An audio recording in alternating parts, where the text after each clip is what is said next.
लेकिन उससे पहले हमने कुछ बात की है मुख्तलिफ शहरों में लोगों से कि वो क्या प्रेफर करेंगे, मुल्क में रह के कमाना, या अगर उनको भी चांस मिले तो क्या वो मुल्क छोड़ के जाना चाहेंगे। तो ज़रा सुनिए लोग क्या कहते हैं, फिर हम गुफ्तगू का आगाज़ करते हैं।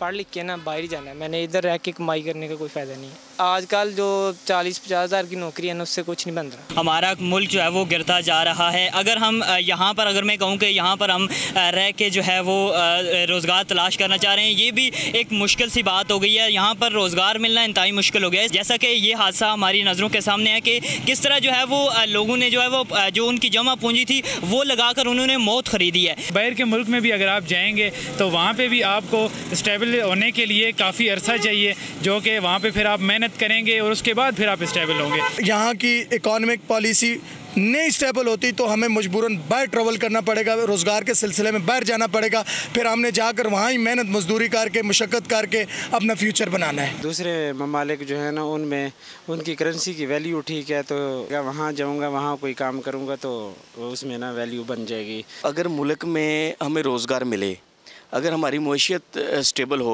किसका दिल करता है अपने बच्चों को या अपनी बीवी को या अपने वालदैन को छोड़ के बाहर जाए। बाहर तो लोग मजबूरी में जाते हैं, परदेश कोई खिलौना या कोई मजाक नहीं है कि कोई उठ के चला जाए। ये तो भूखे नंगे लोग बेचारे, जिनको कहते हैं अब ये भूख से फाकों से मरना बेहतर है, बल्कि डेंकियाँ लग रही हैं आजकल। आपने देखा लोग कितने मर रहे हैं, किसको शौक़ है बताएं ज़रा। हमारे पास इतने पैसे नहीं, अगर हम लीगल तरीके से जा सकें तो कमाना तो हमारा भी दिल करता है, बाहर जाके हम कमाएं, पर इतने महंगाई है हम कुछ भी नहीं कर सकते। आपने सुना कि हर कोई ये चाहता है कि इस महंगाई के दौर में वो अपने घर वालों को बेहतर मुस्तकबिल दें। 2021 में ये तादाद 2,88,000 थी नाजरीन, 2022 में ये बढ़कर 8 लाख से तजावुज़ कर गई और 2023 में अब तक पेशा वराना 2 लाख से ज़ायद लोग जो हैं वो मुल्क छोड़ के जा चुके हैं। डॉक्टर जावेद इकबाल साहब हमारे साथ मौजूद हैं, उनसे ही मैं गुफ्तगू आगाज़ करना चाहूँगी और सारिम बर्नी साहब भी मेरे साथ ही हैं। आप दोनों का बहुत शुक्रिया कि आपने वक्त निकाला। डॉक्टर साहब, क्या वजह है ये महंगाई, मुआशी बदहाली, ये सूरत हाल के लोग चाहे वो कानूनी तरीक़ा हो या गैर कानूनी अपना मुल्क छोड़ के बेहतर मुस्तकबिल की तलाश में लाखों रुपया लोगों को दे देते हैं और फिर मौत को गले लगा लेते हैं। ये इतनी मायूसी जो फैल रही है हमारे नौजवानों में, इस मायूसी को हम कैसे दूर कर सकते हैं? जी बहुत बहुत शुक्रिया। ये जो एक वाक़या हुआ है ना, ये एक टिप ऑफ आइसबर्ग है और इसकी बहुत सारी तहें हैं, वो सिंपल एक हादसा नहीं है। और सबसे बुनियादी तो इसकी वजह यह है, और जो कि फौरी तौर पर लोगों से बात करने की ज़रूरत है जिसकी, कि मुल्क से बाहर जाने का एक कानूनी तरीका होता है और उस कानूनी तरीके को इख्तियार करना चाहिए। पूरी दुनिया के अंदर ह्यूमन रिसोर्स की कमी है और पाकिस्तान जो है वो उसमें ह्यूमन रिसोर्स की बहुतात है। लेकिन हमारी कमकिस्मती ये है कि हमारे जो हुक्मरान हैं और वो लोग जो हमारे पॉलिसी मेकर हैं, वो इस ह्यूमन रिसोर्स को एक्सपोर्ट करने के लिए किसी किस्म का कोई ज़ाब्ता नहीं बना सके। मेरे ख्याल में तो ह्यूमन रिसोर्स का पूरा डेटाबेस बनाना चाहिए और ऑफिशियली हमारी हुकूमत को स्पॉन्सर करके इन लोगों को बाहर भेजना चाहिए। एक तो ये है सबको बताने की बात कि आप कोई गैर कानूनी तरीका ना इख्तियार करें, मगर ये सिर्फ मसले का हल नहीं है।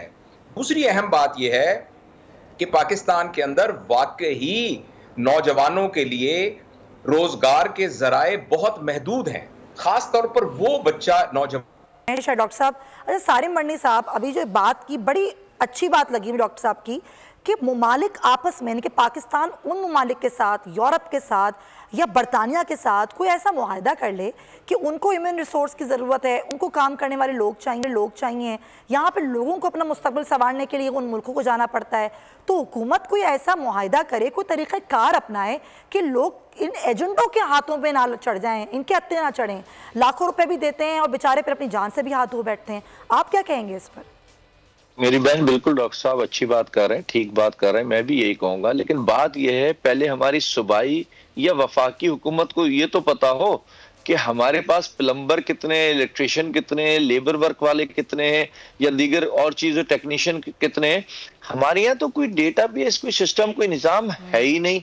एक बात, दूसरी बात ये कि अगर ऐसा होता भी है, पहले होता था तो उसमें क्या हुआ, उसमें भी ये सब कुछ होने लगा। फिर क्या होता है, आज मुझे लालच तो है, मैं बाहर चला जाऊं, मैं सऊदीया चला जाऊं, मैं यूरोप चला जाऊं, मैं काम को वहां मैं जाता था, एग्रीमेंट करके जाता था, वहां मेरा दिल नहीं लगता था, कभी अम्मी याद आती थी, कभी बीवी याद आती थी, कभी बच्चे, फिर मैं तोहमतें भी लगाता था, कभी सच भी होता था, कभी झूठ। ये सारे निजाम हमारे ही लोगों ने खराब किए। लेकिन अब क्योंकि इतना बड़ा एक सानिया हो गया है, अब आंखें खुली हैं पाकिस्तान की भी, दुनिया की भी, तो मैं भी यही चाहता हूं कि अब इसको बेहतर वे में आकर के इसको काम करें। इसमें आप अगर नेट पे जाकर के इसकी जो है ना वो एंट्री शुरू कर दें टेक्नीशियंस की, प्लम्बर्स की, इलेक्ट्रिशियंस की, और उसमें ये भी डालें कि वो कौन लोग हैं जो खलीजी ममालिक की तरफ जाना चाहते हैं, वो कौन लोग हैं जो अमेरिकी या यूरोपीय ममालिक की तरफ जाना चाहते हैं, तो आपके पास एक डेटा आएगा। जब डेटा आएगा तो हमारी हुकूमतें बाहर के ममालिक से राब्ते करें, बातें करें। कुछ ऐसे मरासिब हमने सबसे तो बिगाड़ी हुई है, हर मुल्क से तो बिगाड़ी हुई है। हर मुल्क से हमारा इतना ही वास्ता रह गया है कि हम भीख मांगने के लिए जो है ना, जो भी बड़े ममालिक हैं उनके पास भीख मांगने के लिए हम चले जाएं और भीख लेकर के हम आ जाएं। हमारे पास इंडस्ट्री को फरोग देने के लिए, लेबर को फरोग देने के लिए, किसी निज़ाम को, मैन्युफैक्चरिंग को कोई तरीकेकार नहीं है।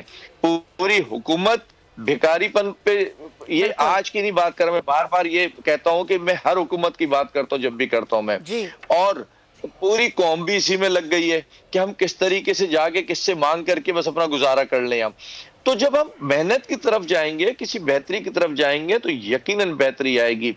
आप देखें, आप कभी सफर करें इंटरनेशनली, दुबई से फ्लाइट लें, आप देखें दुबई से कराची और कराची से दुबई तक के कौन से किस टाइप के पैसेंजर होते हैं और उसके बाद किस टाइप के मिलते हैं, ठीक है ना। तो इन फर्क को भी हमें समझने की जरूरत है।